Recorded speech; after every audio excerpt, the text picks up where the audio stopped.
Hello everyone, welcome to the special session of Economy Simplified. This is Venkat. ఎలా ఉన్నారు అందరూ? మనం last క్లాస్లో మానిటరీ పాలసీ పార్ట్ 2 అయితే కంప్లీట్ చేయడం జరిగింది. సో ఇప్పటివరకు మనం ఇన్ఫ్లేషన్ని కంప్లీట్ చేసాం and monetary policy part 1, part 2 సక్సెస్ఫుల్గా కంప్లీట్ చేయడం జరిగింది. అండ్ పార్ట్ 2లో మనం కంప్లీట్ చేసింది ఏంటంటే క్వాంటిటేటివ్ టూల్స్, అవునా? సో క్వాంటిటేటివ్ టూల్స్లో మనకి CRR, SLR, repo rate, reverse repo rate and MSF, SDF ఇలా చాలా టాపిక్స్ అయితే మనం కంప్లీట్ చేయడం జరిగింది. సో ఆ పర్టికులర్ వీడియోతో మనం క్వాంటిటేటివ్ టూల్స్ అయితే సక్సెస్ఫుల్గా కంప్లీట్ చేసాం. అండ్ మానిటరీ పాలసీలో మనకి పెండింగ్ ఉన్నది ఏంటిది అంటే క్వాలిటేటివ్ టూల్స్. సో ఈ క్వాలిటేటివ్ టూల్స్ని కూడా మనం కంప్లీట్ చేస్తే సక్సెస్ఫుల్గా మానిటరీ పాలసీ అనేది అయిపోయినట్టే. Okay, right. So without any delay let start our session. Perfect. So first మనం క్వాంటిటేటివ్ టూల్స్ని అయితే డీల్ చేయడం జరిగింది. సో ఈ quantitative tools nothing but CRR కానీ, ఎస్ఎల్ఆర్ కానీ, repo rate and reverse repo, next MSF, SDF ఇలా కొన్ని టూల్స్ అయితే మాట్లాడుకున్నాం. వీటన్నిటిని మనం క్వాంటిటేటివ్ టూల్స్ అని చెప్పి పిలుస్తాం. సో ఈ క్వాంటిటేటివ్ టూల్స్ ఏవైతే ఉన్నాయో they decide the volume of loans. Volume of లోన్స్ని డిసైడ్ చేసేది క్వాంటిటేటివ్ టూల్స్. అంటే ఏంటంటే సో బ్యాంక్స్ దగ్గర నుంచి ఎంత అమౌంట్ లోన్ రూపంలో వెళ్ళాలి అని డిసైడ్ చేసేది ఎవరు సార్ అంటే క్వాంటిటేటివ్ టూల్స్. ఓకేనా? సో వాల్యూమ్, ఈ లోన్స్ యొక్క వాల్యూమ్, ఎంత క్యాష్ లోన్స్ రూపంలో బయటికి వెళ్ళాలి అని డిసైడ్ చేసేది క్వాంటిటేటివ్ టూల్స్. సో ఇప్పుడు మనం క్వాలిటేటివ్ టూల్స్ అయితే చూస్తాం. We're going to discuss about qualitative tools. ఈ క్వాలిటేటివ్ టూల్స్ ద్వారా మనకేం జరుగుతుందంటే it talks about distribution of loans. అంటే ఈ లోన్స్ ఉన్నాయి చూసారా ఇక్కడ. సో ఈ లోన్స్ ఏవైతే ఉన్నాయో అవి ఏ ఏ సెక్టార్స్కి వెళ్ళాలి. ఓకే, సో మనకి ఇండియన్ ఎకానమీలో డిఫరెంట్ టైప్స్ ఆఫ్ సెక్టార్స్ ఉంటాయి. Like agriculture, education, health, IT, ఓకేనా, ఇన్ఫ్రాస్ట్రక్చరు, మ్యానుఫ్యాక్చరింగ్ ఇలా డిఫరెంట్ సెక్టార్స్ అయితే ఉన్నాయి కదా. సో ఏ ఏ సెక్టార్కి ఎంత అమౌంట్ వెళ్ళాలి ఇది కూడా మనం క్వాలిటేటివ్ టూల్స్లో చూస్తామన్నమాట. సో మళ్ళీ చెప్తాను చూడండి. If this is the bank, so మనం ఏం చేస్తున్నాము, క్వాంటిటేటివ్ టూల్స్ ద్వారా సమ్ అమౌంట్ని బ్యాంక్స్ దగ్గర రిజర్వ్స్ ద్వారా పెడుతున్నాం అనమాట. ఇంకొక సమ్ అమౌంట్ బ్యాంక్స్ నుంచి లోన్స్ రూపంలో పంపిస్తున్నాం. సో క్వాంటిటేటివ్ టూల్స్ వచ్చేసరికి ఈ లోన్ అమౌంట్ ఎక్కువ ఉండాలా తక్కువ ఉండాలా అనేది డిసైడ్ చేస్తుంది. ఓకేనా? So it talks about volume of loans. ఇప్పుడు క్వాలిటేటివ్ టూల్స్ ఏం చేస్తాయంటే ఈ లోన్స్ ఉన్నాయి చూసారా. సో ఈ లోన్స్ ఏ ఏ సెక్టార్స్కి వెళ్ళాలి, అది ఎంత పర్సంటేజెస్ వెళ్ళాలి. ఓకేనా? సో కొన్ని సెక్టార్స్కి మనం ఎక్కువ ప్రయారిటీ ఇస్తాం, కొన్ని సెక్టార్స్కి తక్కువ ప్రయారిటీ ఇస్తాం. Okay, so depends upon different conditions. So అవన్నీ ఇప్పుడు మనం డీటెయిల్గా చూద్దాం. సో ఈ క్లాస్లో మనం డిస్కస్ చేయబోయే టాపిక్ ఏంటి సార్ అంటే క్వాలిటేటివ్ టూల్స్. ఓకేనా, రైట్. సో ఇప్పుడు మనం క్వాలిటేటివ్ టూల్స్ స్టార్ట్ చేద్దాం. సో ఫస్ట్ టూల్ వచ్చేసరికి loan to value or margin requirement. Loan to value or margin requirement. So ఈ టూల్ ఎలా వర్క్ అవుతుందో చెప్తాను, జాగ్రత్తగా అర్థం చేసుకోండి. So there is an individual దగ్గర గోల్డ్ ఉందన్నమాట.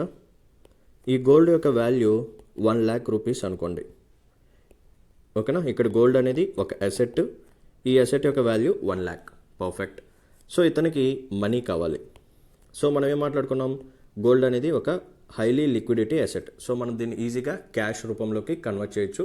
సో వాటిని మనం లిక్విడ్ అసెట్స్ అని చెప్పి పిలుస్తాం.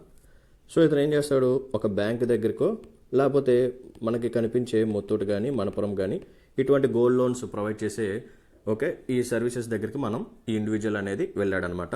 సో వెళ్ళిన తర్వాత అతను ఏం చేస్తాడు, ఈ గోల్డ్ని ఆ పర్టికులర్ బ్యాంక్కి ఇస్తాడనమాట. ఓకేనా? సో బ్యాంక్ వాడు ఏం చేస్తాడు, తిరిగి ఈ పర్టికులర్ ఇండివిజువల్కి మనీ అయితే ప్రొవైడ్ చేస్తాడు, నథింగ్ బట్ లోన్ అయితే ప్రొవైడ్ చేస్తాడు. సో ఇక్కడ ఏంటంటే ఈ ఇండివిజువల్ 1 lakh వర్త్ ఉన్న గోల్డ్ని తీసుకెళ్ళి బ్యాంకుకి ఇచ్చాడు. బట్ బ్యాంకు అతనికి లోన్ రూపంలో 1 lakh అయితే ఇవ్వదు. ఓకేనా? సమ్ పర్సంటేజ్ రెడ్యూస్ చేసి కేవలం ఈ 1 lakhలో ఒక సర్టెన్ అమౌంట్ మాత్రమే లోన్ రూపంలో ప్రొవైడ్ చేస్తుంది అనమాట. సో ఆ పర్సంటేజ్ ఎలా క్యాలిక్యులేట్ చేస్తారో చెప్తాను చూడండి. So there is a formula called loan to value ratio. Loan to value ratio. న్యూమరేటర్లో వచ్చేసరికి లోన్ అమౌంట్, డినామినేటర్లో వచ్చేసరికి ఎసెట్ యొక్క వాల్యూ ఇంటూ 100. ఫర్ సపోజ్ ఇక్కడ మన యొక్క ఎసెట్ వాల్యూ అంతా 1 lakh, బట్ ఈ బ్యాంక్ మాత్రం ఈ 1 lakh ఎసెట్ ఉన్న గోల్డ్ మీద జస్ట్ 70,000 మాత్రమే లోన్ ఇచ్చింది అనుకోండి. సో దీన్ని మనం క్యాలిక్యులేట్ చేసినప్పుడు మనకి ఎంత వస్తుంది? 70% వస్తుంది అనమాట. ఓకేనా. సో ఈ 70% డిసైడ్ చేసేది ఎవరు సార్ అంటే ఆర్బీఐ. అంటే ఒక ఇండివిజువల్ ఒక సమ్ అమౌంట్ గోల్డ్ని తీసుకొచ్చి ఒక బ్యాంక్ని కానీ లేకపోతే ఈ గోల్డ్ లోన్స్ సర్వీసెస్ ప్రొవైడ్ చేసే వాళ్ళ దగ్గరికి వెళ్తే ఎంత పర్సంటేజ్ లోన్ ఇవ్వాలి. ఓకేనా. సో అది 70% ఇవ్వాలా, 80% ఇవ్వాలా, లేకపోతే 90% ఇవ్వచ్చా? ఈ పర్సంటేజెస్ని డిసైడ్ చేసేది ఎవరు సార్ అంటే ఆర్బీఐ. ఓకేనా. సో జనరల్గా ఆర్బీఐ ఎంత ఫిక్స్ చేసింది సార్ అంటే 75% of the gold loan. But ఈ డ్యూరింగ్ పాండమిక్స్ టైమ్స్లో ఏంటంటే సో హౌస్ హోల్డ్స్కి ఏంటంటే సో ఇన్కమ్ ఆగిపోయింది, వర్క్స్ లేవు, శాలరీస్ లేవు, కాబట్టి సో గోల్డ్ లోన్స్ మీద వచ్చే పర్సంటేజ్ అనేది ఇంక్రీజ్ చేశారనమాట. So it was around 75 to 90%. ఇది కేవలం పాండమిక్స్ టైంలో మాత్రమే. ఓకేనా. సో ఇప్పుడు ఒకసారి లాజికల్గా ఆలోచించండి. ఒక ఇండివిజువల్ తన దగ్గర ఉన్న గోల్డ్, సో దీని యొక్క వర్త్ 1 lakh. సో ఈ 1 lakh వర్త్ ఉన్న గోల్డ్ని తీసుకెళ్ళి బ్యాంక్లో పెట్టాడనమాట యాజ్ ఎ కొలాటరల్. సో ఈ 1 lakh ద్వారా అతనికి 70,000 రూపీస్ లోన్ వచ్చిందనమాట. ఓకేనా. సో అంటే నథింగ్ బట్ 70% మాత్రమే అతనికి అమౌంట్ అయితే వచ్చింది. ఈ 70%ని డిసైడ్ చేసింది ఎవరు సార్ అంటే ఆర్బీఐ. పర్ఫెక్ట్. సో ఇప్పుడు ఏంటంటే ఇన్ఫ్లేషన్ బాగా పెరిగిపోయింది. ఓకేనా. ఇన్ఫ్లేషన్ పెరిగింది మార్కెట్లో. సో ఆర్బీఐ ఏం ట్రై చేస్తుంది? మనీ సప్లైని రెడ్యూస్ చేయాలని చెప్పి ట్రై చేస్తుంది అనమాట. సో మనీ సప్లైని రెడ్యూస్ చేయాలి అని అనుకుంటే ఈ 70% ఏదైతే ఉందో దాన్ని ఆర్బీఐ రెడ్యూస్ చేయాలా, ఇంక్రీజ్ చేయాలా? ఆలోచించండి.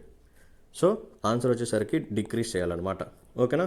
సో ఇప్పుడు 70% కాస్త ఆర్బీఐ ఏం చెప్పిందంటే గోల్డ్ లోన్స్ అనేవి ఇప్పటి నుంచి 60% మాత్రమే లోన్ టు వాల్యూ రేషియోలోకి వస్తాయి అని చెప్పి ఆర్బీఐ చెప్పింది అనుకోండి. ఇప్పుడు ఒక ఇండివిజువల్ 1 lakh వర్త్ ఉన్న గోల్డ్ని తీసుకెళ్తే అతనికి కేవలం 60,000 మాత్రమే లోన్ రూపంలో వస్తుందన్నమాట. ఓకేనా. సో 40% కటింగ్లోనే పోతాయి. సో నెక్స్ట్ మనోడు వెళ్ళి ఆ 60%కి సమ్ ఇంట్రెస్ట్ ఛార్జ్ చేసి పే చేస్తే అతని యొక్క గోల్డ్ 1 lakh వర్త్ ఉన్న గోల్డ్ మళ్ళీ తిరిగి అతనికి వచ్చేస్తుంది. ఓకేనా. అదే మార్కెట్లో ప్రైజెస్ అన్ని బాగా తగ్గిపోయినాయి, ఎకానమీ అనేది గ్రోత్ సరిగా లేదు. సో ఇలాంటి సిచ్యువేషన్స్లో ఆర్బీఐ ఏం చేస్తుందంటే ఈ లోన్ టు వాల్యూ రేషియోని ఇంక్రీజ్ చేస్తుంది. ఓకేనా. సో ఇప్పుడు 90% అని చెప్పి ఆర్బీఐ చెప్పింది అనుకోండి. ఒక ఇండివిజువల్ 1 lakh వర్త్ ఉన్న గోల్డ్ని తీసుకెళ్తే సో అతనికి ఇప్పుడు లోన్ రూపంలో 90,000 వస్తాయి అన్నమాట. ఓకేనా. సో ఇలా ఇన్ఫ్లేషన్ని కంట్రోల్ చేయొచ్చు, లేకపోతే ఎకనామిక్ గ్రోత్ని కూడా బూస్ట్ చేయొచ్చు అనమాట by using loan to value or margin requirement. ఇక్కడ నేను కేవలం గోల్డ్ అని చెప్పి ఒక ఎగ్జాంపుల్ మాత్రమే చెప్పాను. ఇలా మల్టిపుల్ వేస్లో అయితే మనం లోన్స్ అయితే తీసుకోవచ్చు అనమాట. మనకి హోమ్ లోన్స్ ఉంటాయి, గోల్డ్ లోన్స్ ఉంటాయి, ఇంకా డిఫరెంట్ అసెట్స్ ఉంటాయి. సో వాటిని కూడా మనం కొలెటరల్ లాగా ప్లేస్ చేసి లోన్స్ అనేది తీసుకుంటాం కదా. సో వాటికి ఒక పర్సంటేజ్ అనేది ఉంటుంది. సో ఎంత అమౌంట్ మనకి బ్యాంక్ వాళ్ళు ప్రొవైడ్ చేస్తారనేది. సో ఆ పర్సంటేజ్ని డిసైడ్ చేసేది ఎవరు సార్ అంటే ఆర్బీఐ. ఓకేనా. To control inflation and to provide economic growth. So inflation control చేయాలంటే ఈ లోన్ టు వాల్యూ రేషియో ఏదైతే ఉందో దాన్ని రెడ్యూస్ చేస్తారనమాట. ఓకేనా. ఒకప్పుడు మనకి లోన్ రూపంలో ఎక్కువ అమౌంట్ వస్తే ఈ పర్సంటేజెస్ని రెడ్యూస్ చేయడం ద్వారా మనకి తక్కువ అమౌంట్ అయితే వస్తుంది. అదే ఎకనామిక్ గ్రోత్ని బూస్ట్ చేయాలని అనుకుంటే ఒకప్పుడు 70% ఉంటే ఇప్పుడు 80% చేసింది అనుకోండి. ఒకప్పుడు 70,000 మనకు వస్తే ఇప్పుడు 80,000 వరకు మనకు వస్తాయి అనమాట on the asset value of 1 lakh. Okay. Perfect. ఇప్పుడు మనం సెకండ్ టూల్ మనం చూద్దాం. క్వాలిటేటివ్ టూల్స్లో సెకండ్ టూల్ పేరు వచ్చేసరికి సెలెక్టివ్ క్రెడిట్ కంట్రోల్. సో ఇందులో మనకి ఏం జరుగుతుందో చూద్దాం.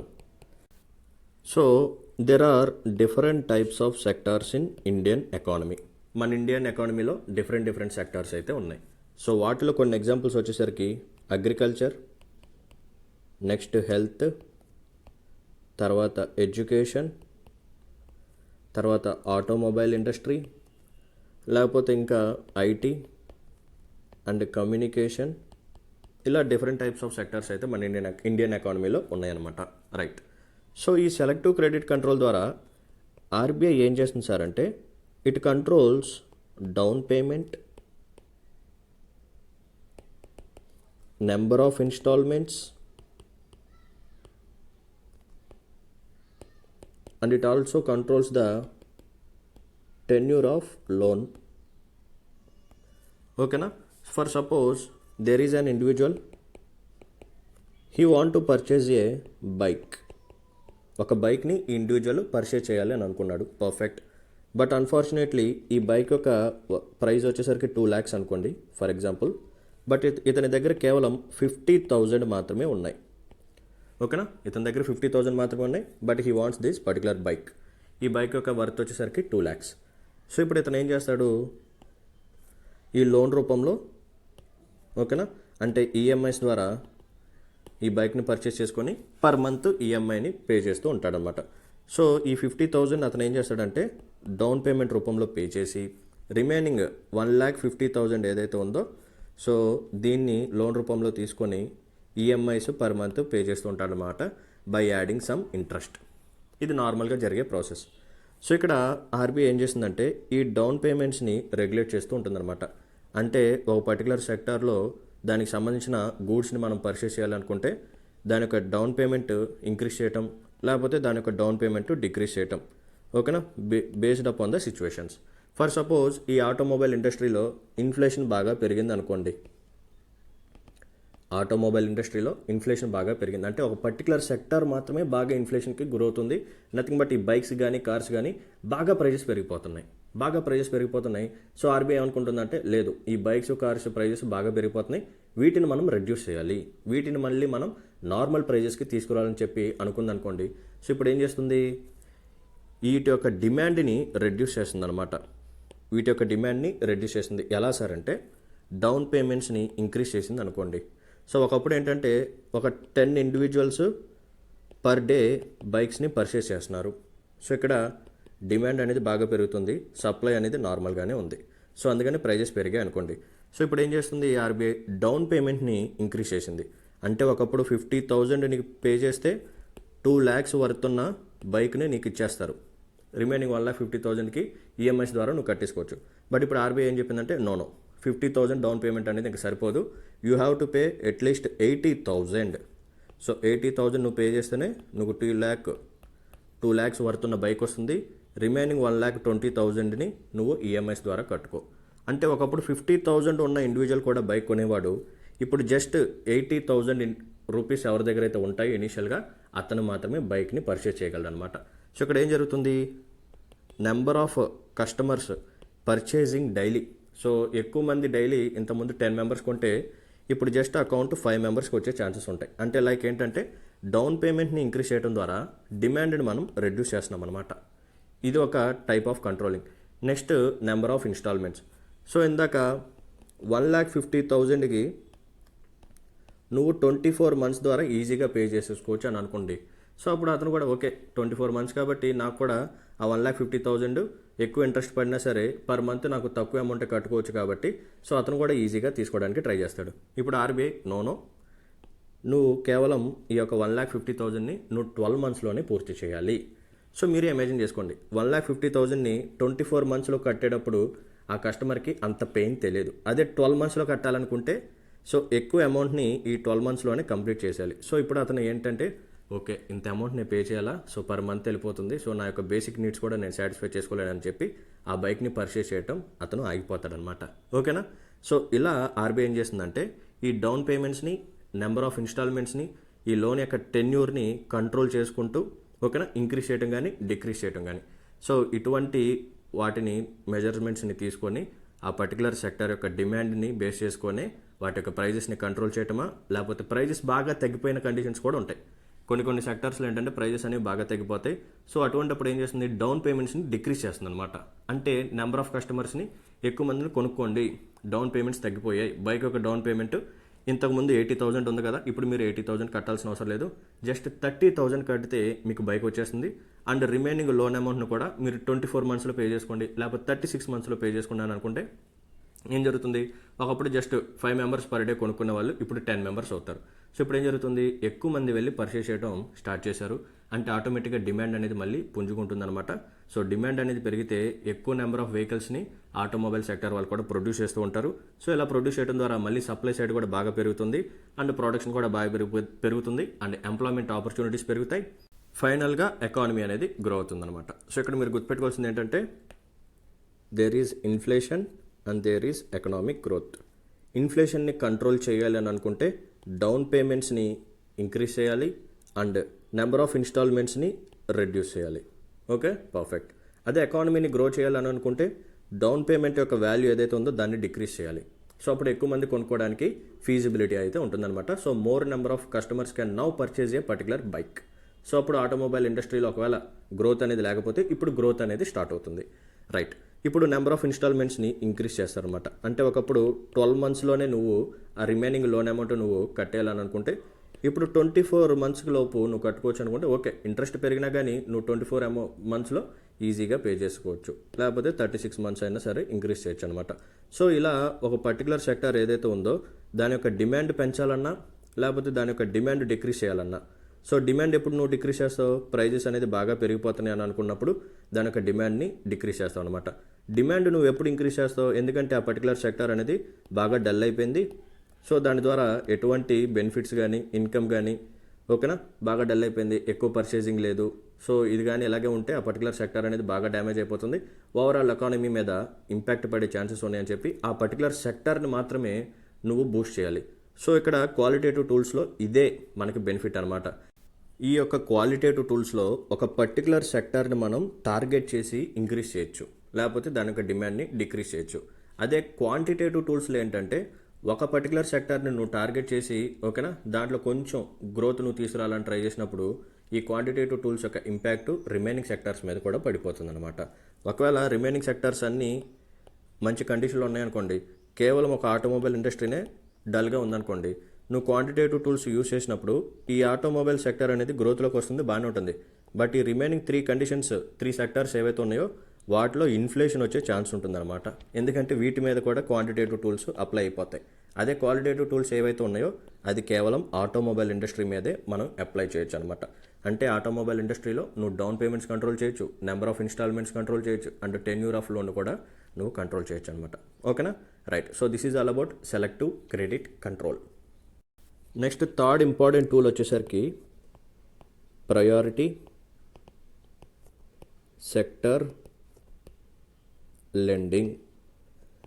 సో ఈ పదం మనం చాలాసార్లు వినే ఉంటాం, priority sector lending. Perfect. So RBI some amount of money బ్యాంక్స్కి ఇచ్చిందనుకోండి బై యూజింగ్ రెపో రేట్, లేదు ఆల్రెడీ బ్యాంక్స్ దగ్గర ఒక సర్టెన్ అమౌంట్ క్యాష్ ఉందనుకోండి ఓకేనా. సో ఇలా అయినా ఒక దారి అయి ఉండొచ్చు, లేకపోతే డిపాజిట్స్ ద్వారా అయినా సరే బ్యాంక్స్కి మనీ రావచ్చు, what ever it might be. Okay, ఇప్పుడు బ్యాంక్స్ దగ్గర 100 రూపీస్ ఉన్నాయి. ఈ 100 రూపీస్ బ్యాంక్స్ లోన్స్కి ఇవ్వచ్చు అనమాట. 100 రూపీస్ ఈ బ్యాంక్స్ లోన్స్కి ఇవ్వచ్చు అనమాట. అపార్ట్ ఫ్రమ్ రిజర్వ్స్ బ్యాంక్ దగ్గర 100 రూపీస్ ఉన్నాయి.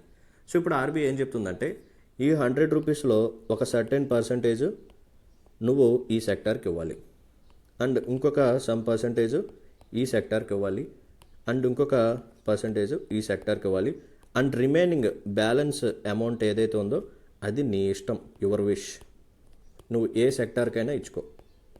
బట్ ఈ పర్టికులర్ సెక్టార్స్ ఏవైతే ఉన్నాయో వాటికి నువ్వు ఖచ్చితంగా 100 రూపీస్లో ఈ 3% నువ్వు ఇవ్వాల్సిందే. వీటికి ఇచ్చిన తర్వాతే నువ్వు ఈ రిమైనింగ్ వాటికి ఇవ్వాలి. ఓకేనా, అంటే అల్టిమేట్గా నీ యొక్క బ్యాలెన్స్ షీట్ నేను చెక్ చేసినప్పుడు ఈ 100 రూపీస్లో ఫర్ సపోజ్ నేను 30% అగ్రికల్చర్కి అని చెప్పాను అనుకోండి, ఆర్బీఐ చెప్పింది అనుకోండి 30% నువ్వు అగ్రికల్చర్ లోన్స్ ఇవ్వాలి అని చెప్పినప్పుడు 30 రూపీస్ నువ్వు ఖచ్చితంగా అగ్రికల్చర్కి ఇచ్చి ఉండాలి, అండ్ 20% హెల్త్ సెక్టర్కి ఇవ్వాలని అనుకున్నప్పుడు రైట్ నువ్వు 20 రూపీస్ హెల్త్కి ఇవ్వాలి, అండ్ 10% నువ్వు ఎడ్యుకేషన్కో లేకపోతే ఎంఎస్ఎంఈకి ఇవ్వాలని చెప్పి ఆర్బీఐ చెప్పినప్పుడు ఎస్ నువ్వు 10 రూపీస్ ఎంఎస్ఎంఈకి ఇచ్చి ఉండాలన్నమాట, వాటికి డినై చేయకూడదు. అండ్ రిమైనింగ్ 40 రూపీస్ ఉన్నాయి కదా, ఈ 40 రూపీస్ నీ ఇష్టం, ఏ సెక్టార్కైనా ఇచ్చుకో, బట్ ఈ టార్గెట్స్ మాత్రం నువ్వు ఖచ్చితంగా రీచ్ అవ్వాల్సిందే. ఇది ప్రయారిటీ సెక్టర్ లెండింగ్ అనమాట. అంటే జనరల్గా ఆర్బీఐ ఏం చేస్తుందంటే అగ్రికల్చర్ని కానీ లేకపోతే హెల్త్ని కానీ, ఎడ్యుకేషన్ సెక్టర్ని కానీ, లేకపోతే ఎంఎస్ఎంఈ, ఇటువంటి సెక్టర్స్ని బూస్ట్ చేయడానికి ఈ ప్రయారిటీ సెక్టర్ లెండింగ్ని యూజ్ చేస్తుంది అనమాట.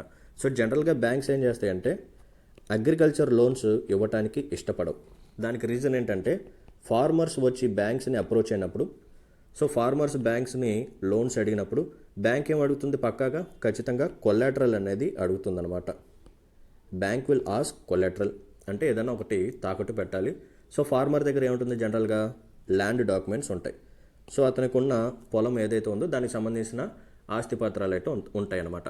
సో ఆ ల్యాండ్ డాక్యుమెంట్స్ తీసుకెళ్ళి బ్యాంక్కి ఇచ్చినప్పుడు బ్యాంక్స్ అనేది ఏమంటాయంటే, మై డియర్ ఫార్మర్, నీ యొక్క ల్యాండ్ షేర్ ఏదైతే ఉందో అది చాలా లెస్ అమౌంట్ ఉంది, అంటే నీ దగ్గర లెస్ ల్యాండ్ హోల్డింగ్ ఉంది, అంటే నీ భూమి అనేది చాలా తక్కువ సైజ్ అనమాట, nothing but less than 1 acre. మన ఇండియాలో ప్రాబ్లం ఏంటంటే స్మాల్ అండ్ మార్జినల్ ఫార్మర్స్ ఎక్కువ మంది, స్మాల్ అండ్ మార్జినల్ ఫార్మర్స్ చాలా ఎక్కువ మంది ఉంటారు, అండ్ ఎక్కువ ల్యాండ్ హోల్డింగ్ ఉన్న ఫార్మర్స్ తక్కువ మంది ఉంటారు అన్నమాట. ఓకేనా, అంటే రిచ్ ఫార్మర్స్ వచ్చేసరికి చాలా తక్కువ, and small and marginal farmers వచ్చేసరికి చాలా ఎక్కువ మంది ఉంటారన్నమాట. అంటే majority of the land holding వచ్చేసరికి very less amount of farmers దగ్గరే కాన్సన్ట్రేట్ అయ్యి ఉంది, అండ్ మోర్ ఫార్మర్స్ వచ్చేసరికి లెస్ అమౌంట్ ఆఫ్ ల్యాండ్ని హోల్డ్ చేసి పెట్టుకున్నారన్నమాట. సో ఫార్మర్ దగ్గర చాలా తక్కువ ల్యాండ్ ఉన్నప్పుడు, సో అతను ఆ తక్కువ అమౌంట్ ఆఫ్ ల్యాండ్ ఉన్న పేపర్ని తీసుకెళ్ళి బ్యాంక్స్కి ఇస్తే వాళ్ళు ఎక్కువ అమౌంట్ అయితే లోన్ ఇవ్వరు. సో అలా లోను అగ్రికల్చర్ లోన్స్ అనేవి చాలా బ్యాంక్స్ రిజెక్ట్ చేస్తూ ఉంటాయి. సో ఫార్మర్ ఏం చేస్తాడు, బ్యాంక్స్ లోన్ ఇవ్వనప్పుడు వెళ్ళి మనీ లెండర్ దగ్గర తీసుకుంటాడనమాట. ఎవరి దగ్గర, మనీ లెండర్స్. సో ఇది చాలా డిసడ్వాంటేజ్. మన ఇండియాలో మెయిన్ డిసడ్వాంటేజ్ ఏంటంటే ఈ మనీ లెండర్సే అనమాట. సో వాళ్ళు ఏం చేస్తారంటే ఈ ఇన్నోసెంట్ ఫార్మర్ మీద భయంకరమైన ఇంట్రెస్ట్లు వేస్తారు. చాలా ఎక్కువ ఇంట్రెస్ట్ అయితే వీళ్ళ మీద ఛార్జ్ చేస్తారు. సో ఇంత ఇంట్రెస్ట్ ఎక్కువ ఛార్జ్ చేసినప్పుడు ఫార్మర్కి స్టార్టింగ్లో తెలీదు, ఎందుకంటే నేను అంత అమౌంట్ని నేను కడతానా లేదా అని చెప్పి ఆలోచిస్తారనమాట, బికాజ్ ఆఫ్ నీడ్. సో ఫార్మర్స్కి ఏంటంటే డెసిషన్ తీసుకునే టైమింగ్ అనేది చాలా తక్కువ ఉంటుంది, ఎందుకంటే ఒక సీజన్ నుంచి ఇంకో సీజన్కి క్రాప్ వేయడానికి, ఓకేనా, ల్యాండ్ని మళ్ళీ రెడీ చేయడానికి, మెకనైజేషన్ టూల్స్ కొనుక్కోవడానికి, అంటే పెస్టిసైడ్స్, ఫర్టిలైజర్స్, సీడ్స్, వీటన్నిటి పర్చేజెస్ కోసం యూస్ చేసుకోవడానికి ఫార్మర్స్ దగ్గర ఏంటంటే తక్కువ అమౌంట్ ఉంటుంది, అండ్ డెసిషన్ మేకింగ్ అనేది కూడా చాలా తక్కువ ఉంటుంది అనమాట. ఎందుకంటే ఒక సీజన్ నుంచి ఇంకో సీజన్కి చాలా తక్కువ నెంబర్ ఆఫ్ డేస్ అతని చేతిలో ఉంటాయి. ఓకే, సో ఒకవేళ పంట వేయటం కానీ లేట్ అయిపోతే సో హార్వెస్ట్ అనేది కొంచెం డిలే అవుతుందన్నమాట. సో అందుకని అతను ఏం చేస్తాడు, ఓకే సో ఏదైతే అదైందని చెప్పి మనీ లెండర్ దగ్గర డబ్బులు తీసుకుంటాడు, ఎందుకంటే బ్యాంక్స్ రిజెక్ట్ చేసే because of less land holding. So ఇప్పుడు ఏం జరుగుతుందో మీరే చెప్పండి.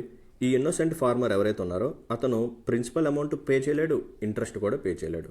సో ఇప్పుడు మనీ లెండర్ ఏం చేస్తాడు, ఆ ఫార్మర్ దగ్గర ఉన్న ల్యాండ్ని తీసేసుకొని ఆ ఫార్మర్ని ఎవిక్ట్ చేసేస్తాడనమాట. సో ఇప్పుడు ఆ ల్యాండ్ కూడా ఫార్మర్ చేతుల నుంచి పోయి ఈ మనీ లెండర్స్ చేతిలోకి వస్తుంది. సో ఎందుకని చెప్పి చాలామంది ఫార్మర్స్ సూసైడ్స్ చేసుకోవటం, ఓకే, ఇటువంటివి చాలా జరుగుతూ ఉంటాయి అన్నమాట. ఓకేనా. సో ఈ సిచ్యువేషన్స్ రాకుండా ఉండాలి అంటే ఖచ్చితంగా బ్యాంక్స్ దగ్గర ఉన్న ఈ లెండింగ్ లోన్ అమౌంట్ ఏదైతే ఉందో దాంట్లో ఒక సర్టెన్ పర్సంటేజ్ ఖచ్చితంగా అగ్రికల్చర్ లోన్స్ ఇవ్వాల్సిందే. సో కొలాటరల్ నువ్వు తక్కువైనా ఎక్కువైనా సరే అవేం చూసుకోకుండా నువ్వు ఖచ్చితంగా అగ్రికల్చర్ లోన్స్ ఇంత పర్సంటేజ్ నువ్వు ఖచ్చితంగా ఇవ్వాల్సిందే.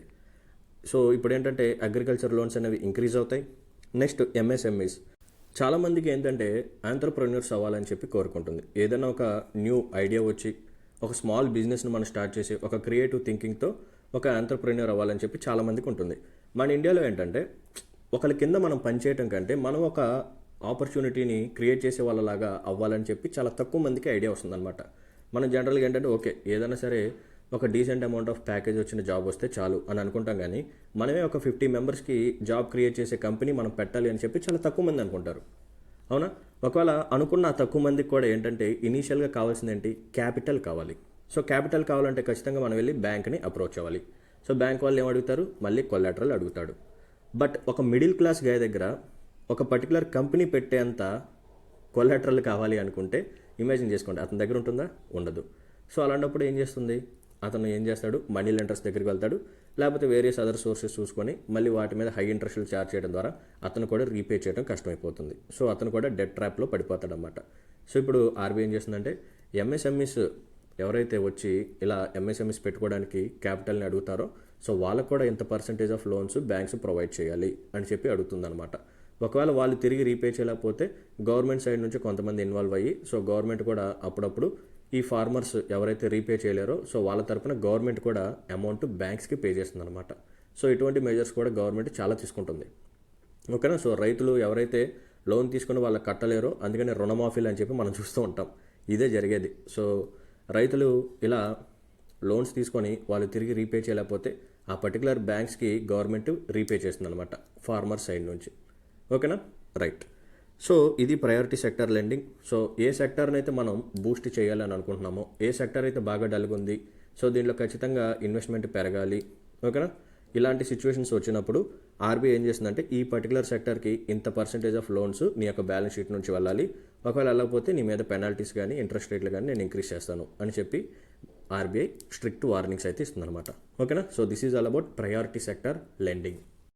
నెక్స్ట్ టూల్ వచ్చేసరికి direct action. Direct action. So RBI ఏం చేస్తుందంటే ఏ బ్యాంక్స్ అయితే ఆర్బీఐ ఫిక్స్ చేసిన గైడ్ లైన్స్ని, రూల్స్ అండ్ రెగ్యులేషన్స్ని ఫాలో అవ్వట్లేదో ఆ బ్యాంక్స్ మీద పెనాల్టీస్ అయితే ఛార్జ్ చేస్తుందన్నమాట. సో నేను పెట్టిన క్రైటీరియాని నువ్వు ఫాలో చేయలేదు, nothing but priority sector lending కింద నేను నీకు అసైన్ చేసిన పర్సంటేజెస్ని నువ్వు ఫాలో అవ్వకుండా నువ్వేం చేసావంటే రిచ్ ఇన్వెస్టర్స్కి లేకపోతే వేరే బ్యాంక్స్కి, ఓకేనా, నీ బ్యాంక్కి సంబంధించిన ఈ లింకప్ అయి ఉన్న ఇంకా బ్యాంక్స్ కూడా కొన్ని బ్యాంక్స్ టైఅప్ అయి ఉంటాయి కదా, సో వాటికి నువ్వు ఎక్కువ లోన్స్ ఇచ్చేసుకున్నావు. నేను చెప్పిన అగ్రికల్చర్ సెక్టర్కి నువ్వు లోన్స్ ఇవ్వలేదు, అండ్ ఎంఎస్ఎంఈ సెక్టర్కి నువ్వు లోన్స్ ఇవ్వలేదు, హెల్త్ సెక్టర్కి నువ్వు లోన్స్ ఇవ్వలేదు, ఎడ్యుకేషన్ సెక్టర్కి నువ్వు లోన్స్ ఇవ్వలేదు. ఇవి ప్రజెంట్ మన ఇండియాలో ఖచ్చితంగా ఈ సెక్టర్స్ మనం కేర్ తీసుకోవాలి. అందుకని నేను నీకు సర్టెన్ పర్సంటేజెస్ నేను ఫిక్స్ చేశాను. బట్ నువ్వు కావాలని ఈ పర్సంటేజెస్ని నువ్వు ఫాలో అవ్వకుండా మొత్తం 100 రూపీస్ నీ దగ్గర ఉన్నవి తీసుకెళ్ళిపోయి రిచ్ ఇన్వెస్టర్స్ లైక్ కొంతమంది డబ్బులు తీసుకొని ఎగ్గొట్టేసి వెళ్ళిపోయారు కదా, సో అటువంటి వాళ్ళకి ఇచ్చావు, లేకపోతే రిచ్ కంపెనీస్ ఉన్న వాళ్ళకి ఇచ్చావు, లేకపోతే నీ బ్యాంక్కి టైఅప్ ఉన్న రిమైనింగ్ బ్యాంక్స్కి నువ్వు లోన్స్ ఇచ్చుకున్నావు అని చెప్పి ఈ పర్టికులర్ బ్యాంక్ మీద పెనాల్టీస్ అయితే ఆర్బీఐ వేస్తుందన్నమాట. సో దీన్నే డైరెక్ట్ యాక్షన్ అని చెప్పి పిలుస్తాం. నెక్స్ట్ 5th టూల్ వచ్చేసరికి మోరల్ సూజన్ అని చెప్పి పిలుస్తాం. సో ఇందులో ఏం జరుగుతుందంటే ఆర్బీఐ గవర్నర్ రిమైనింగ్ బ్యాంక్స్ యొక్క చైర్మన్స్తో కానీ లేకపోతే స్టాఫ్ బోర్డు మెంబర్స్తో రెగ్యులర్గా మీటింగ్స్ కండక్ట్ చేస్తూ లేకపోతే కాన్ఫరెన్సెస్ అరేంజ్ చేస్తూ ఇటువంటి వాటి ద్వారా ఆర్బీఐ గవర్నరు ఈ పర్టికులర్ బ్యాంక్కి సంబంధించిన చైర్మన్స్తో కానీ బోర్డు మెంబర్స్తో కానీ మాట్లాడుతూ ఉంటారనమాట.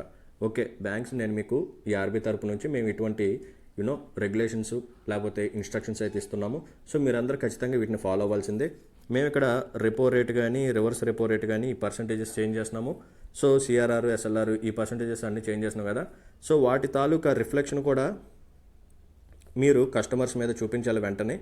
సో మేము రెపో రేట్ తగ్గించామంటే ఇండైరెక్ట్ మీనింగ్ ఏంటి, మీరు బయట కస్టమర్స్కి ప్రొవైడ్ చేసే లోన్ ఏదైతే ఉందో వాటి మీద కూడా ఇంట్రెస్ట్ ఛార్జీలు మీరు రెడ్యూస్ చేయాలి.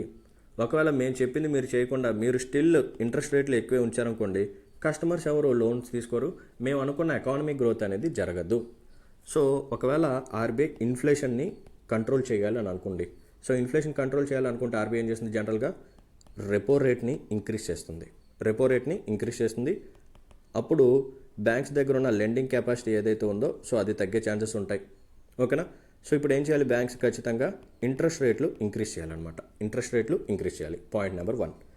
బట్ ఏం చేసింది బ్యాంక్స్, ఏం చేస్తాయంటే ఈ ఇంట్రెస్ట్ రేట్లు ఇంక్రీజ్ చేయకుండా స్టిల్ ఇంట్రెస్ట్ రేట్లు తగ్గించింది అనుకోండి, ఇప్పుడు ఏం జరుగుతుంది, స్టిల్ మనీ సప్లై మార్కెట్లో ఎక్కువే ఉంటుందన్నమాట. మనీ సప్లై ఎక్కువ ఉంటే ప్రజల దగ్గర మనీ ఎక్కువ ఉంటుంది, సో డిమాండ్ ఇంకా పెరిగిపోతూనే ఉంటుంది, అప్పుడు ప్రైజెస్ అనేవి ఇంకా పెరుగుతూనే ఉంటాయి. అంటే ఇక్కడ ఏంటంటే ఆర్బీఐ కొన్ని స్టెప్స్ తీసుకున్నా సరే బ్యాంక్స్ వాటిని గమనించి స్ట్రిక్ట్గా ఇంప్లిమెంట్ చేయకపోవటం వల్ల మార్కెట్లో మనీ సప్లై తగ్గటం కానీ ఇంక్రీజ్ చేయడం కానీ ఆర్బీఐ ఏదైతే అనుకుందో అవి జరగట్లా. సో అవి జరగనప్పుడు ఇన్ఫ్లేషన్ని కంట్రోల్ చేయాలని అనుకున్నప్పుడు ఇన్ఫ్లేషన్ పెరిగిపోతుంది, ఎకానమీని బూస్ట్ చేయాలని అనుకున్నప్పుడు అదంతా డల్గానే ఉండిపోతుంది అన్నమాట. ఓకేనా. సో అందుకని చెప్పి ఆర్బీఐ గవర్నర్ ఏం చేస్తారంటే ఇటువంటి బ్యాంక్స్ యొక్క చైర్మన్స్తో కానీ బోర్డు మెంబర్స్తో కానీ మీటింగ్స్, కాన్ఫరెన్సెస్, ఓకేనా, ఇటువంటి ఏర్పాటు చేసి వాళ్ళకి ఇన్స్ట్రక్షన్స్ అయితే ప్రొవైడ్ చేస్తూ ఉంటారు. దీన్నే మోరల్ సూజన్ అని చెప్పి పిలుస్తాం. ఓకేనా. సో ఇవన్నీ క్వాలిటేటివ్ టూల్స్ అనమాట.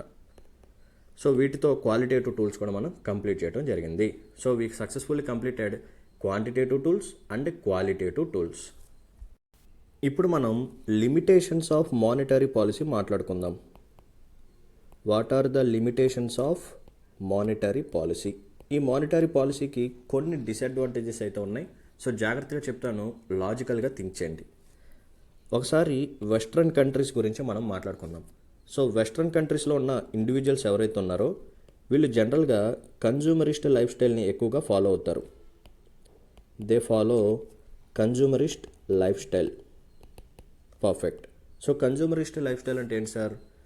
సో వీళ్ళు ఏంటంటే సేవింగ్స్ చాలా తక్కువ చేస్తారు, ఎక్స్పెండిచర్ చాలా ఎక్కువ చేస్తారనమాట. అంటే వాళ్ళ దగ్గర వచ్చిన శాలరీ మొత్తం ఖర్చు పెట్టేస్తూనే ఉంటారు. బ్యాంక్స్లో సేవింగ్స్ అయితే అస్సలు చెయ్యరు. ఓకేనా? రైట్. సో బ్యాంక్స్లో డిపాజిట్స్ అనేవి చాలా తక్కువ ఉంటాయి. సో బ్యాంక్స్లో డిపాజిట్స్ చాలా తక్కువ ఉన్నప్పుడు సో బ్యాంక్స్ ఏం చేస్తాయి? ఎవరైనా సరే వచ్చి లోన్ అడిగినప్పుడు బ్యాంక్స్ ఏం చేస్తాయి? ఆ కంట్రీకి సంబంధించిన సెంట్రల్ బ్యాంక్స్ దగ్గరికి వెళ్ళి సో అక్కడ కూడా రెపో రేట్ కానీ, ఓకేనా, ఇటువంటి టూల్స్ ఉంటాయి కదా, సో వాటిని యూజ్ చేసుకొని సెంట్రల్ బ్యాంక్ దగ్గర వచ్చి మనీ తీసుకొని సో ఆ మనీ ద్వారా లోన్స్ అనేది ఇవి ప్రొవైడ్ చేస్తూ ఉంటాయి అన్నమాట. సో ఇక్కడ ఏం జరుగుతుంది? వెస్ట్రన్ కంట్రీస్లో ఉన్న ఇండివిజువల్స్ ఎవరైతే ఉన్నారో they follow consumerist lifestyle. So వాళ్ళ యొక్క సేవింగ్స్, డిపాజిట్స్ కానీ ఏవైతే ఉన్నాయో అవి బ్యాంక్లో చాలా తక్కువగా ఉంటాయి. వాళ్ళు ఎక్కువగా ఎక్స్పెండిచర్ మోడ్లో ఉంటారు. సో ఈజీగా బ్యాంక్స్లో ఇప్పుడు మనీ లేవు కాబట్టి బ్యాంక్స్ ఏం చేస్తే ఖచ్చితంగా సెంట్రల్ బ్యాంక్ని అప్రోచ్ అయ్యి సెంట్రల్ బ్యాంక్ ఏవైతే రెపో రేట్ అనేది ఇవి ఛార్జ్ చేస్తుందో వాటిని దృష్టిలో పెట్టుకొని ఒకవేళ సెంట్రల్ బ్యాంక్ రెపో రేట్ని ఇంక్రీజ్ చేస్తే ఈ బ్యాంక్స్ కూడా కస్టమర్స్కి ఇచ్చే లోన్స్ మీద పర్సంటేజెస్ అనేది ఇంక్రీజ్ చేస్తూ ఉంటుంది.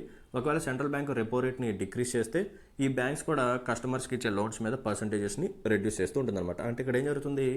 ఖచ్చితంగా బ్యాంక్ ఏదైతే ఉందో ఇది సెంట్రల్ బ్యాంక్ని ఖచ్చితంగా అప్రోచ్ అవ్వాల్సిందే ఫర్ గివింగ్ లోన్స్. అదే ఇండియా ఒక కేసులో ఏంటంటే మనకు ఇండివిజువల్స్ ఎక్స్పెండిచర్ తక్కువ, సేవింగ్స్ ఎక్కువ. సో సేవింగ్స్ ఎక్కువ అంటే నథింగ్ బట్ బ్యాంక్స్ దగ్గర డిపాజిట్స్ ఎక్కువ ఉన్నట్టు అండ్ బ్యాంక్స్ నుంచి బయటికి వెళ్ళే లోన్స్ తక్కువ ఉన్నట్టు. సో డిపాజిట్స్ ఆల్రెడీ బ్యాంక్ దగ్గర ఎక్కువ ఉన్నప్పుడు బ్యాంక్ ఇప్పుడు ఖచ్చితంగా లోన్స్ ఇవ్వడం కోసం ఆర్బీఐ దగ్గరికి వెళ్ళాల్సిన అవసరం లేదు. సో ఒక 10 మంది వచ్చి ఒకేసారి లోన్ అడిగినా సరే బ్యాంక్స్ వాటి దగ్గర డిపాజిట్స్ మనీ ఎక్కువ ఉన్నాయి కాబట్టి ఈజీగా లోన్స్ ప్రొవైడ్ చేసేస్తాయి. ఖచ్చితంగా నా దగ్గర డబ్బులు అయిపోయినాయి, ఇప్పుడు నేను ఆర్బీఐ దగ్గరికి వెళ్ళి అప్పు తీసుకురావాలి అనే సిచ్యువేషన్ అయితే మన ఇండియాలో ఉన్న బ్యాంక్స్ దగ్గర అయితే లేదు. ఎందుకంటే మన ఇండియాలో ఫాలో అయ్యే స్టైల్ వచ్చేసరికి savings mode, not expenditure mode. ఓకేనా?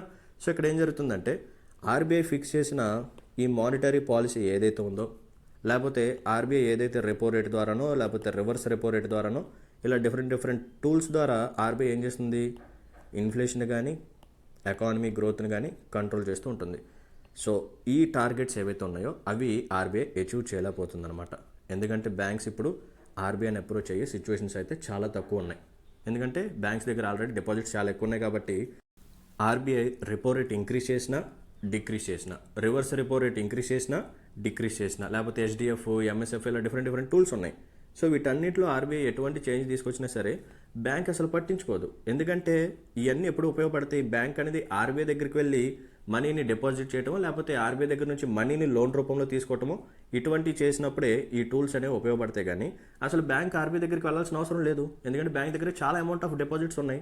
సో ఎక్కువ అమౌంట్ ఆఫ్ డిపాజిట్స్ ఉన్నాయి కాబట్టి ఇప్పుడు ఏం చేస్తుంది? సో నాకు నచ్చిన పర్సంటేజెస్ ద్వారా ఆర్బీఐ ఫిక్స్ చేసిన పర్సంటేజెస్ని నేను పట్టించుకోకుండా నాకు నచ్చిన పర్సంటేజెస్ని నేను ఫిక్స్ చేసుకొని నా దగ్గరకు వచ్చిన కస్టమర్స్కి నేను లోన్ ఇచ్చేస్తాను.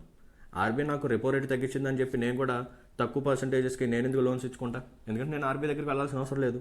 వాళ్ళ ఒకవేళ వచ్చి తర్వాత పెనాల్టీస్ వేసుకుంటే తర్వాత చూసుకుందాం. ఓకేనా? సో అవన్నీ క్వాలిటేటివ్ టూల్స్లో మనం మాట్లాడుకుందాం. ఎందుకంటే క్వాంటిటేటివ్ టూల్స్ సరిగ్గా ఇంప్లిమెంటేషన్లోకి జరగట్లేదు కాబట్టి. సో క్వాలిటేటివ్ టూల్స్ ద్వారా ఆర్బీఐ ఈ బ్యాంక్స్ని కంట్రోల్ చేయడానికి ట్రై చేస్తుంది అనమాట. లైక్ మారల్ సూజన్ కానీ, డైరెక్ట్ యాక్షన్ కానీ, ఇంకా selective credit control, priority sector lending, loan to value ratio. అది. సో ఇక్కడ బ్యాంక్స్ ఏంటంటే ఆర్బీఐ అప్రోచ్ అవ్వాల్సిన సిచ్యువేషన్స్ అయితే మన ఇండియాలో లేవు because of more number of deposits while compare to loans. ఇదొక లిమిటేషన్ అనమాట. నెక్స్ట్ ఇంకొక నెగిటివ్ పాయింట్ ఏంటంటే బ్యాంక్స్ ఏవైతే ఉన్నాయో ఇవి ఆర్బీఐ ఇష్యూ చేసిన రేట్ కట్స్ని వెంటనే ఇంప్లిమెంట్ చేయవన్నమాట. ఒకవేళ ఆర్బీఐ రెపో రేట్ని రెడ్యూస్ చేసింది అనుకోండి, ఇప్పుడు బ్యాంక్స్ ఏం చేయాలి? ఖచ్చితంగా కస్టమర్స్కి ఇచ్చే లోన్స్ మీద ఇంట్రెస్ట్ రేట్లను కూడా రెడ్యూస్ చేయాలి. ఎందుకు? ఆర్బీఐ యొక్క మెయిన్ ఎయిమ్ ఏంటంటే ఎకనామిక్ గ్రోత్ని బూస్ట్ చేయాలి. తక్కువ అమౌంట్ ఆఫ్ పర్సంటేజెస్ ద్వారా లోన్స్ ఇస్తే ఎక్కువ మంది తీసుకుంటారు, సో కొత్త ఇన్వెస్ట్మెంట్లు పెరిగితే బిజినెస్ కూడా ఎక్స్పాండ్ అవుతుందని చెప్పి ఆర్బీఐ అనుకుంది. బట్ బ్యాంక్స్ ఏం చేసింది, ఓకే ఆర్బీఐ రెడ్యూస్ చేసింది ఇంట్రెస్ట్ రేట్లు మన మీద, నథింగ్ బట్ ఏంటిది, రెపో రేట్ రెడ్యూస్ చేసింది. నేను ఇక్కడ ఏమి ఆర్బీఐ దగ్గరికి వెళ్ళి నేనేమో లోన్ తీసుకోవట్లేదు, అవునా. సో లోన్ తీసుకున్నప్పుడు చూసుకుందాం, నా దగ్గర ఉన్న డిపాజిట్స్ ద్వారా నేను ఎక్కువ పర్సంటేజెస్తోనే నేను కస్టమర్స్కి లోన్ ఇస్తాను. సో ఇలాంటప్పుడు ఏం జరుగుతుంది, తక్కువ కస్టమర్స్ మాత్రమే లోన్స్ తీసుకుంటారు. సో ఇప్పుడు ఇటువంటప్పుడు మార్కెట్లో ఇన్వెస్ట్మెంట్ పెరగదు, ఎకానమీ అనేది బూస్ట్ అవ్వదు, ఓకేనా. సో ఎందుకనే మనం ఏదైతే మానిటరీ పాలసీలో కొన్ని టార్గెట్స్ ఫిక్స్ చేసుకున్నామో అది రీచ్ అవ్వలేకపోతున్నాం. అంటే బ్యాంక్స్ ఆర్బీఐ పాస్ చేసిన ఈ రేట్ కట్స్ని ఇండికేషన్ లాగా తీసుకొని వాటిని వెంటనే అప్లై చేయట్లేదు, చాలా డిలే చేస్తున్నాయి అన్నమాట. ఇదొకటి. నెక్స్ట్ ఏంటంటే there are public sector banks. Public సెక్టర్స్లో ఈ మేనేజ్మెంట్ ఏదైతే ఉందో ఇది చాలా పూర్గా ఉందన్నమాట. అందుకని చాలామంది క్రిటిసైజ్ చేస్తూ ఉంటారు గవర్నమెంట్ బ్యాంక్స్ని, గవర్నమెంట్ ఆఫీసెస్ని. సో వాళ్ళు సరిగ్గా వర్క్ చేయరు. సో ఇలా చాలా క్రిటిసైజేషన్ అయితే ఉంటుందన్నమాట. ఇంకో సైడ్ ఏంటంటే ప్రైవేట్ బ్యాంక్స్ ఏవైతే ఉన్నాయో వీటిలో స్కామ్స్ పెరిగిపోతున్నాయి. ఇది ఒక నెగిటివ్ పాయింట్. మనం అంతా కొన్ని బ్యాంక్స్లో చాలా స్కామ్స్ అయితే మనం చూస్తున్నాం. అంటే వాళ్ళకి తెలిసిన వాళ్ళకి ఎక్కువ అమౌంట్ లోన్ ఇచ్చేసుకొని, ఓకేనా, లేకపోతే ఆ బ్యాంక్కి రిలేటెడ్గా కొన్ని సబ్ బ్యాంక్స్ ఉంటాయి, సో వాటికి కూడా లోన్స్ అనేవి ఇచ్చేసుకుంటూ ఉంటారన్నమాట. సో ఇవి కూడా మానిటరీ పాలసీ మీద చాలా ఇంపాక్ట్ అయితే చూపిస్తాయి. నెక్స్ట్ ఇంకొక లిమిటేషన్ ఏంటంటే సప్లై సైడ్ ఇష్యూస్. ఇది ఒకసారి మనం జాగ్రత్తగా అర్థం చేసుకుందాం. There are two things, demand and supply.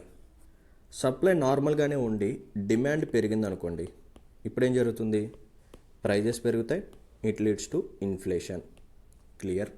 ఒకవేళ డిమాండ్ నార్మల్గానే ఉండి సప్లై రెడ్యూస్ అయింది అనుకోండి, ఇప్పుడు ఏం జరుగుతుంది, ఇప్పుడు కూడా ప్రైజెస్ పెరిగి ఇన్ఫ్లేషన్ వచ్చే ఛాన్సెస్ ఉన్నాయి. డిమాండ్ నార్మల్గానే ఉంది, ఒకప్పుడు 10 కస్టమర్స్ వచ్చి 10x కొంటున్నారు, సో అటువంటప్పుడు నార్మల్ ప్రైజెస్ ఉన్నాయి. బట్ ఇప్పుడు ఏం జరిగింది, మార్కెట్లో 10x లేవు, కేవలం 5x ఉన్నాయి. ఇప్పుడు కూడా 10 కస్టమర్స్ మాత్రమే ఉన్నారు. సో ఇప్పుడు ఏం జరుగుతుంది, ప్రైజెస్ పెరుగుతాయి, ఇన్ఫ్లేషన్ పెరుగుతుందన్నమాట. ఇలా సప్లై సైడ్ ఇష్యూస్ ఏవైతే ఉన్నాయో వీటిని మానిటరీ పాలసీ ద్వారా మనం కంట్రోల్ చేయలేము. సో ఇటువంటిప్పుడు ఏం జరగాలంటే గవర్నమెంట్ వచ్చి through physical policy or some other issues, okay, various means ద్వారా ఈ సప్లై సైడ్ ఇష్యూస్ని రిజాల్వ్ చేయాలన్నమాట. సో అవేంటంటే ఇప్పుడు for suppose war, so war వల్ల కొన్ని ప్రైజెస్ ఇంక్రీజ్ అవుతాయి. లేకపోతే జియో పొలిటికల్ ఇష్యూస్ లైక్ ఇప్పుడు రష్యా ఉక్రెయిన్ ఉంది, రష్యా అండ్ ఉక్రెయిన్. సో ఈ రష్యా ఉక్రెయిన్ వార్ వల్ల మనకేం జరిగింది, క్రూడ్ ఆయిల్ ప్రైజెస్ అనేవి పెరిగాయి. సో క్రూడ్ ఆయిల్ ప్రైజెస్ పెరగడం ద్వారా మనకి దాని నుంచి వచ్చే పెట్రోల్ డీజిల్ యొక్క కాస్ట్ అనేది పెరిగింది. సో దీని ద్వారా అల్టిమేట్గా ట్రాన్స్పోర్టేషన్ అనేది చాలా కాస్ట్లీగా అయిపోయిందనమాట. సో ట్రాన్స్పోర్టేషన్ కాస్ట్లీగా అయిపోతే దీనికి రిలేటెడ్ గూడ్స్ అండ్ సర్వీసెస్ యొక్క కాస్ట్ కూడా పెరిగిపోతుంది.